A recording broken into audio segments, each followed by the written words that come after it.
So I just wanted to pop on for a second and show you guys how I like to finish my hats. I mean, I'm pretty sure this is how everybody finishes their hat. I don't even know if there is another way to finish a hat, but here we go. So whenever I get to the end of my decreases, I'll usually have somewhere between 6 and 15 stitches, depending on what the pattern calls for. And then I cut my yarn, usually leaving, I don't know, maybe 10 or 12 inches. Use a cute little pair of scissors if you have them, because that's always fun. And then I thread my tapestry needle. Oh, got little pieces of yarn everywhere. And then basically all I do is I take my yarn, so it's coming through this stitch. I'm going to thread it through all my live stitches and pull it snug.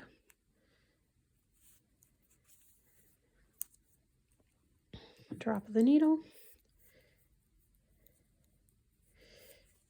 And voila!